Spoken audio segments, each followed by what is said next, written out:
Hoy vamos a hablar de Los vecinos mueren en la novela. Bajo ningún punto de vista, esto que voy a hacer ahora es un análisis exhaustivo de la obra. ¿Qué quiere decir? Que no se agota las lecturas que uno puede hacer de esta novela.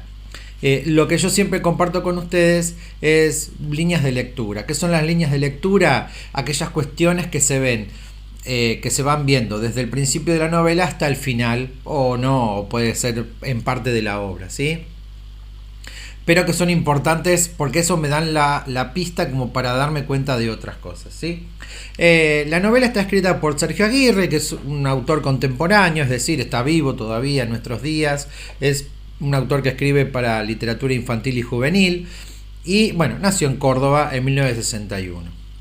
Lo primero que vamos a ver de la novela es que esto es una novela policial, se construye como un relato policial, ¿sí? Hay algo ahí que nos suena medio raro y después vamos a ver qué es, ¿sí? Tenemos los personajes son los dos personajes principales, ¿sí? Mrs. Greenwald y John Bland. Mrs. Greenwald es una típica viejita inglesa, ¿sí? Súper cariñosa, cálida, ¿sí? Y que en realidad es un guiño muy importante a toda la literatura policial inglesa de mediados del siglo XX, 1950, 1960. ¿Sí?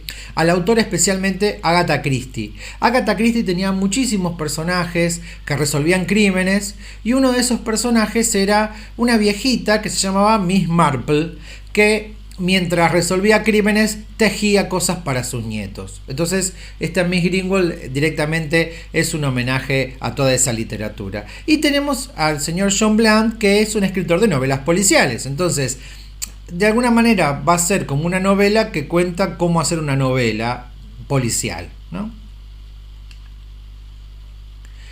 Tenemos también acá, para entender lo que vamos a leer, que a veces puede ser que nos confunda un poco, a veces no, y es lo que se llama relato enmarcado, ¿sí? ¿Qué es un relato enmarcado? Digamos, es una historia dentro de otra historia, un cuento dentro de otro cuento, ¿sí?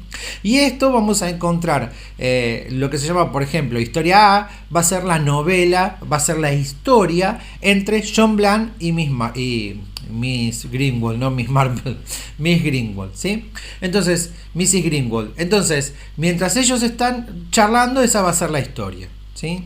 Después Mrs. Greenwald va a contar algo, esa va a ser la historia B.